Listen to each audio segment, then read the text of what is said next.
Et nous sommes de retour au plateau pour la dernière partie de cette émission. Nous abordons notre quatrième sujet. Nous parlons à présent du Togo. L'ANC rejette les rumeurs d'entente secrète avec UNIR et des rumeurs qui sont nées à la suite des résultats des élections des maires partout au Togo et surtout pour ce qui concerne le Golfe 4. Ça faisait partie des derniers résultats rendus publics pour l'élection des maires. Tous les regards étaient fixés sur Jean-Pierre Fabre pour connaître son sort.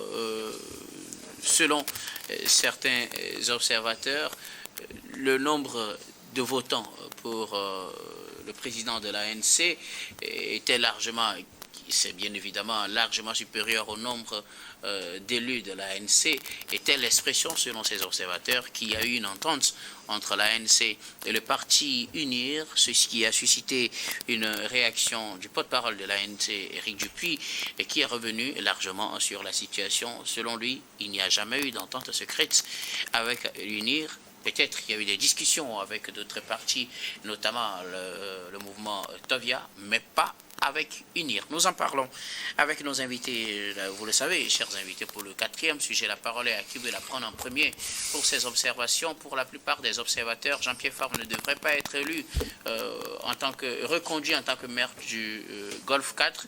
Ce qui n'a pas été le cas, il a été reconduit. Et donc certains pensent que sa reconduction serait l'expression de cet accord secret que l'ANC réfute aujourd'hui. Je ne sais pas qui veut aller en premier. Oui, non, mais moi, j'aurais souhaité que Louis Kamako nous plante le décor de la salle. Sauf que c'est vous qui avez... oui, sauf que il m'a demandé un moment de planter le décor. Donc, non, et en fait, au soir même de cette élection, nous avions au journal Le Médium écrit un article sur la réélection de Jean-Pierre Fabre. Nous avions parlé le titre, c'était « Avec l'avis favorable du parti UNIR ».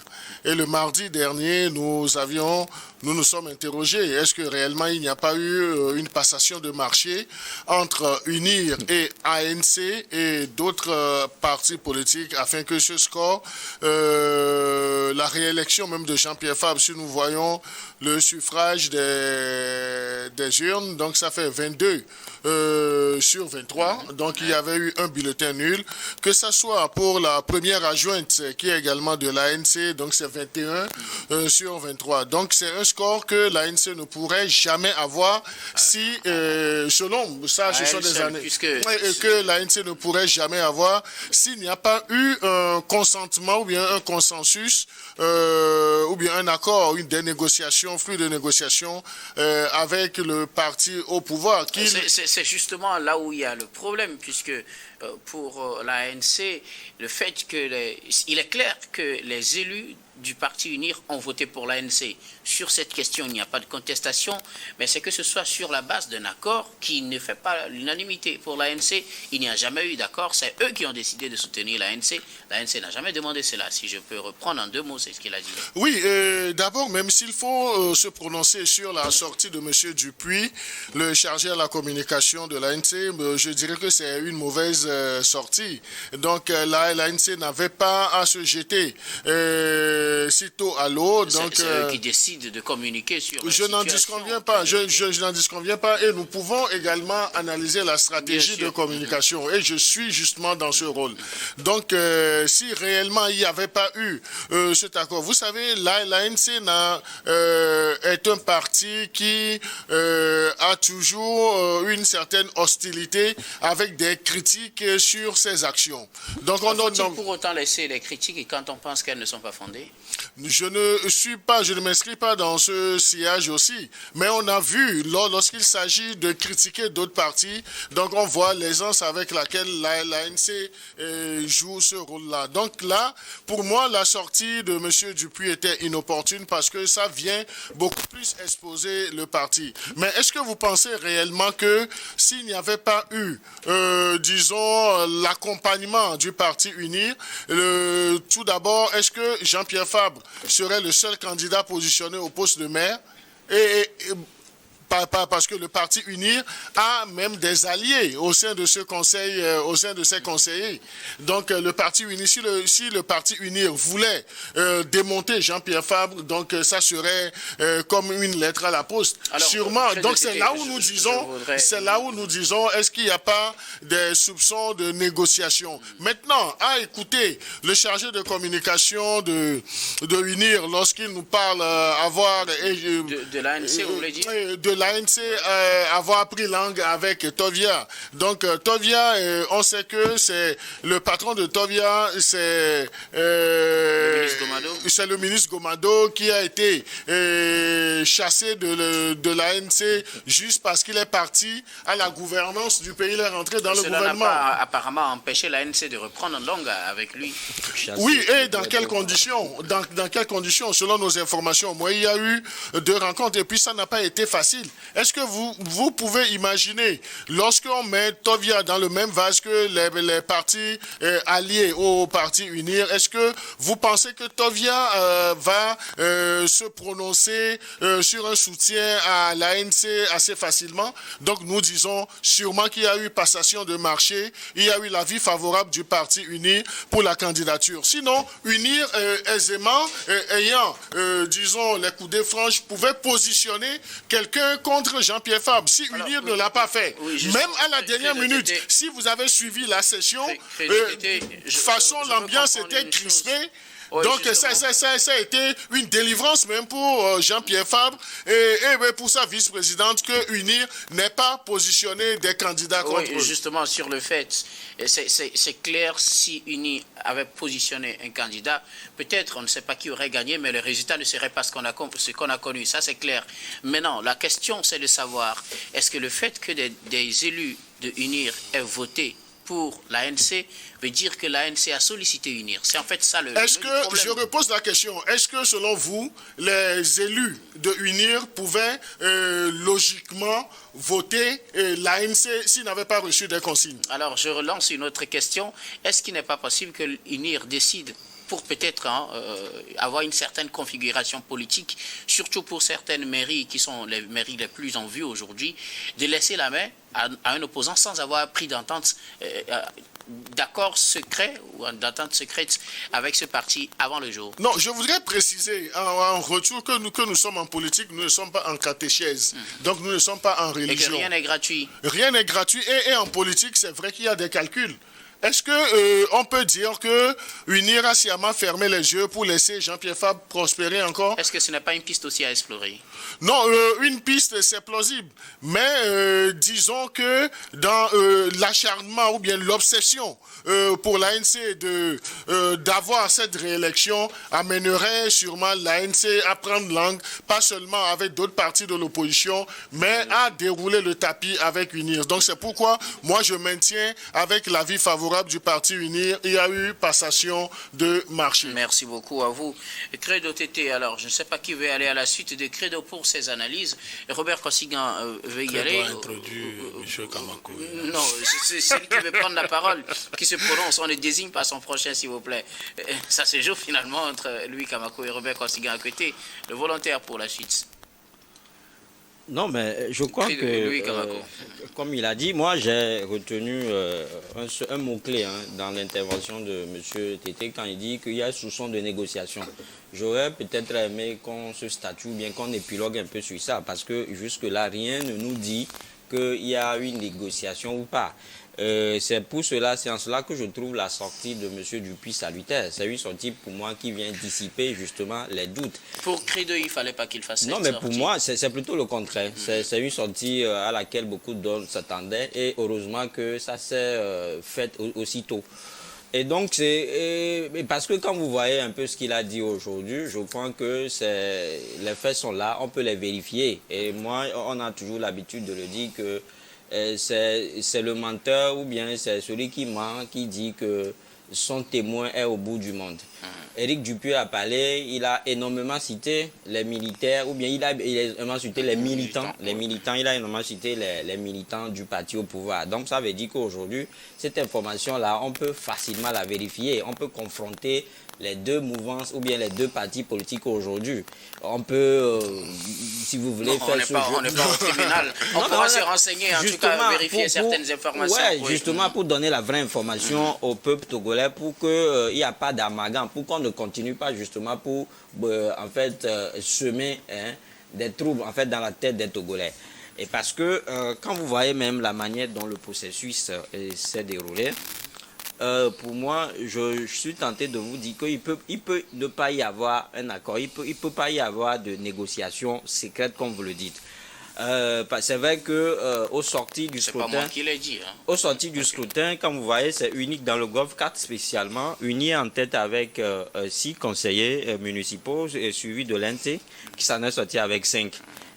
Mais il y avait à pouvoir 23 conseillers municipaux. Donc, il y avait un petit calcul qui a été fait à l'époque par des activistes aussi bien du parti présidentiel ou bien de l'opposition. Quand vous faites un peu le calcul, on vous dit que unir avec ses partenaires font 12 conseillers. Et suivi de l'ANC avec d'autres partis politiques d'opposition qui font 11. Ça, logiquement, si ça va jouer, logiquement, ça veut dire que le poste de mairie de Golfe 4 revient au parti au pouvoir. Sauf que vous avez un parti présidentiel qui a plusieurs stratégies de broyer en face tout ce qu'il a comme obstacle. C'est ce qui, à mon avis, s'est passé avec Jean-Pierre Fabre. Déjà, on a suivi à peu près le scénario, c'est-à-dire que l'avant-première du film dans le Golfe 1, où seul le ministre Joseph Gomado a été candidat pour le poste de la mairie. Et il a été reconduit. Alors qu'il n'est pas majoritaire, il n'avait pas assez de chance, en tout cas. Oui, mais sauf que là aussi, c'est-à-dire qu'il y a un travail en amont qui a été fait. C'est-à-dire que les gens ne savent pas. Le ministre avait cette volonté-là de vouloir garder l'exécutif sortant, parce qu'après, il présente un bilan aussi salutaire. Il faudrait qu'on ait le courage de le reconnaître. Et donc, il y a eu des accords secrets entre lui et d'autres partis. Et donc, sur la base, il était bien placé justement pour garder son exécutif. Mais sauf que la politique reste qu'elle est. À la dernière minute, on a vu ce que ça a donné. Donc, le même film s'est transposé dans la soirée dans le Golfe 4, où d'abord, vous avez, on a eu, c'est-à-dire que pour une élection qui a été convoquée sur 15 heures, on a dû attendre pendant des heures avant que des super, en fait, militants, c'est-à-dire que ne viennent donner de consignes. Donc, c'est pour ça, je dis que il peut ne pas y avoir d'accord, mais parlons plutôt de consignes de la part du parti au pouvoir qui, pour moi, s'inscrit dans une stratégie, en fait, comment dire, mais de lâcher du lest un peu? Non, pas de lâcher du lest, mais de décréter peut-être la mort politique d'un opposant comme Jean-Pierre Fabre. Je ne vous comprends pas. Mais Jean-Pierre Fabre, selon vous, n'a pas négocié, du moins l'ANC n'a pas négocié avec UNIR. l'UNIR a pris sur elle de laisser Jean-Pierre Fabre ou l'ANC gagner pour décréter sa mort. Oui, justement, pour dire aujourd'hui que c'est justement le parti au pouvoir qui a permis à l'ANC de garder son poste de maire. C'est de ça qu'il est question. Et donc, ce qui se passe aujourd'hui, cette polymique serait née de cette stratégie. Oui, c'est une stratégie politique de la part du parti au pouvoir, justement pour faire croire à l'opinion que M. Jean-Pierre Fabre a été reconduit parce que UNI en a voulu. Et donc, pour justement confirmer la thèse selon laquelle l'ANC n'a jamais été aux côtés du peuple. C'est de ça qu'il est question. Ça dit que c'est une stratégie. Je vous ai toujours dit que l'UNI, c'est un laboratoire. Ça travaille. Le parti prend toujours de l'avance sur les partis de l'opposition. Et ça également vu. Et vous aurez pu justement constater la manière dont l'élection des maires même a eu lieu. C'est-à-dire qu'on convoque les conseillers municipaux, ils sont là, des heures d'attente, et puis des super ministres débarquent, et puis avec une enveloppe, ils ouvrent l'enveloppe. Et c'est l'enveloppe-là qui contient le nom du candidat de UNI. Et parfois, il n'y a pas de candidat. C'est ce qui s'est passé dans le Golf 4. On a donné, justement, on aurait peut-être donné des consignes, en fait, aux conseils municipaux d'UNI de voter Jean-Pierre Fabre. Donc, je crois que c'est une stratégie, à mon avis, qui a deux sens. D'abord, faire croire à l'opinion que Jean-Pierre Fabre n'a jamais, entre guillemets, un opposant charismatique ou bien n'a jamais été un opposant sérieux, comme on le lit déjà sur les plateformes, et également pour peut-être enterrer aujourd'hui Jean-Pierre Fabre. Mais je crois qu'à l'arrivée, le pouvoir même gagne justement à ce que Jean-Pierre Fabre soit réélu. Mais non seulement il présente un bilan, mais aussi ça leur permet de faire en fait de jouer à ce jeu démocratique-là pour dire que il y a au moins un multipartisme, qu'il y a au moins un partage de pouvoir, même si aujourd'hui, c'est à la base. Je retrouve que entre la mairie et le pouvoir, il y a un conflit de pouvoir. Donc pour moi, c'est un débat en réalité qui devrait être le Jean-Pierre Fabre a été réélu, aussi parce qu'il a un bilan à présenter. Donc, mais aussi parce que c'est l'émanation d'une stratégie du parti uni. Voilà. Merci beaucoup à vous. Qui voulant l'enterrer là plutôt en fait ressusciter. Merci beaucoup à vous Louis Kamako. Alors Robert Kosigan, côté finalement c'est votre tour. Et que dites-vous de cette rumeur et de la réaction de l'ANC? Pour l'ANC, il n'y a jamais eu d'entente secrète avec le parti Unir, contrairement à ce que dit la rumeur. Vous savez, moi je voudrais d'abord commencer mon intervention en interprétant un peu le logo de UNI. UNI, d'abord, le fond bleu là, c'est l'espoir. C'est l'espoir. Le blanc, c'est la paix. Et donc, c'est l'ouverture. Pour l'UNI, il faut être ouvert aux autres sensibilités politiques pourvu qu'ils soient conscients et compétents dans l'exercice de leurs fonctions. Voilà. Et donc, il n'est nulle part interdit qu'il y ait de coopération, ou qu'il y ait d'accord de gouvernance ou d'accord politique entre les partis politiques. Bien sûr. Quand il s'agit d'un poste électif, aujourd'hui, c'est UNI qui prête moins forte à l'ANC. Peut-être que demain, dans un autre cas, l'ANC aussi va supporter UNI. Maintenant, ce qui me fait mal dans tout ça, c'est ceux qui ne sont même pas partis voter, qui font beaucoup de critiques. Ils critiquent pourquoi? Vous n'êtes pas allé voter et vous voulez critiquer l'ANC ou UNI, pourquoi?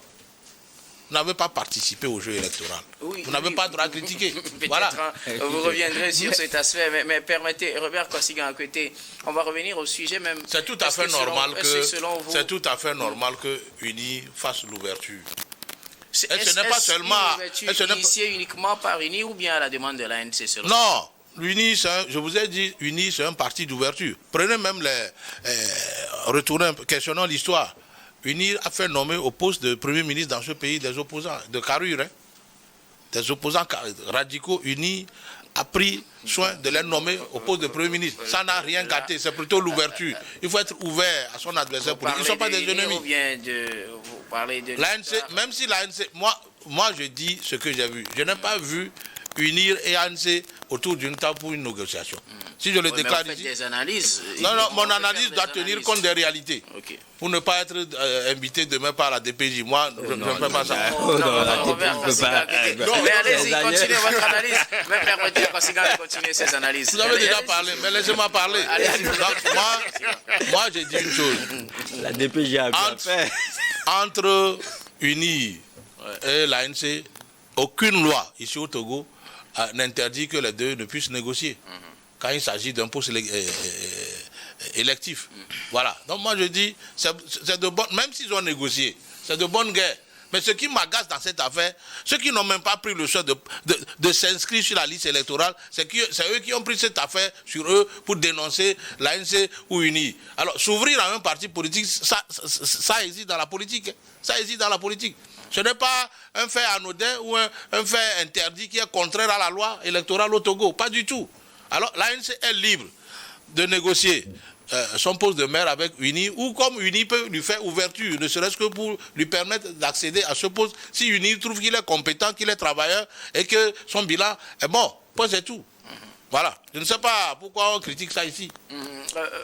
Mais, non, c'est juste pour dire à Robert qu'en fait, on ne critique pas, nous portons des analyses sur un sujet d'actualité. Je veux être sûr de ce que je dis. C'est tout. Non, mais ça ne fait que vous engager. Mais ce n'est pas l'occasion de dire, de nous interdire aussi de mener des analyses. Chacun a le droit, donc là, par exemple, vous avez fait un développement. Donc ça peut être également une stratégie d'ouverture, de unir pour montrer sa bonne foi, pour dire je veux rassembler dans la gouvernance du pays. Ce n'est pas seulement l'ANC. Vous m'arrachez la parole cette fois-ci. Non. Vous tolérez qu'on arrache la parole? Non, c'était en fait son temps. Permettez qu'il réagisse. Je lui permets de... Ce n'est pas seulement à l'ANC. UNIR a fait ouverture. Dans d'autres mairies, UNIR a permis que des maires qui ont un bilan positif, alors UNIR a permis qu'ils soient réélus à leur poste. Ce n'est pas lui, Kamako, qui va me démentir sur ce point. Non, je n'en sais rien. Voilà. Merci beaucoup.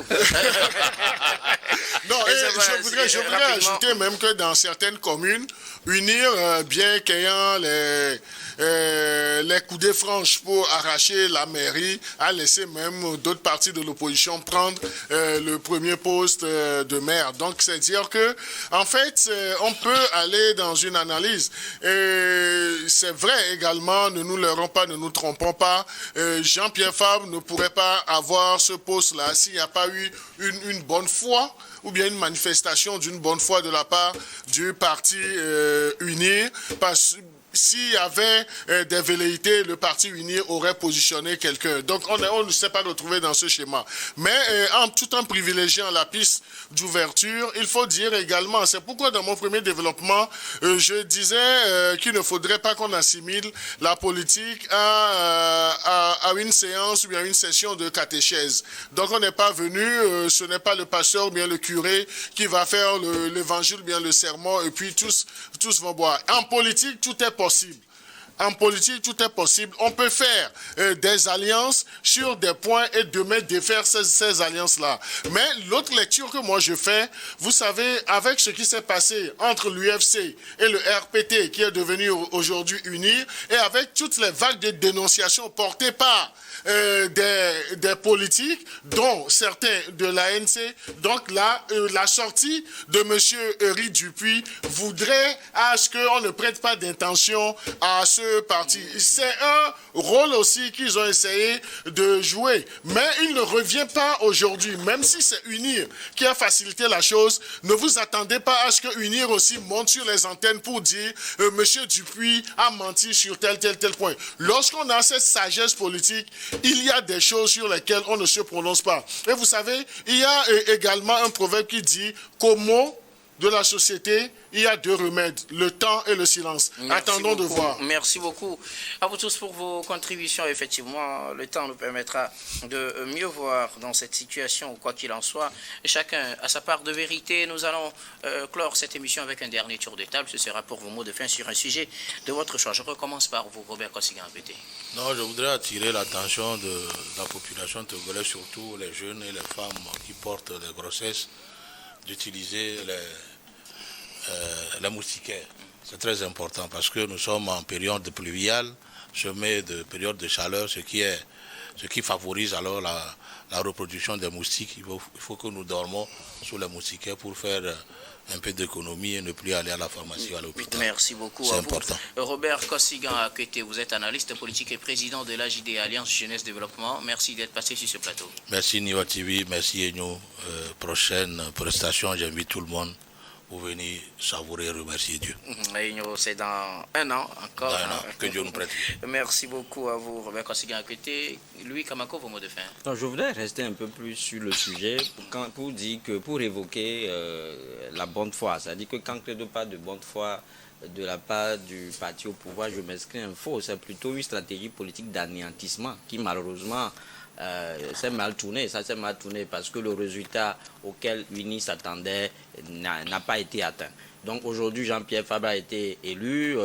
C'est une prouesse, c'est un bilan à mettre justement à l'actif de ce qu'il a fait durant les 6 premières années. Et donc, pour dire que moi, je ne comprends pas cette façon-là de faire la politique au Togo. où on pense que c'est en souvent tirant sur celui qui peut-être se bat pour le bien-être des populations qu'on va obtenir gain de cause. Aujourd'hui, quand les gens pensent que Jean-Pierre Fabre a été réélu parce que le pouvoir en a voulu et que ce n'est pas un opposant, que Jean-Pierre Fabre c'est le taupe, Jean-Pierre Fabre n'a jamais été aux côtés du peuple, je pense que c'est un faux combat, c'est un faux débat. Parce qu'aujourd'hui, ceux qui gouvernent, Jean-Pierre Fabre n'a pas la gouvernance. On parle aujourd'hui de la populisation, on parle de la restriction des libertés de manifestation et d'opinion. Je ne pense pas que c'est Jean-Pierre Fabre justement qui détient ces câbles-là. Merci beaucoup.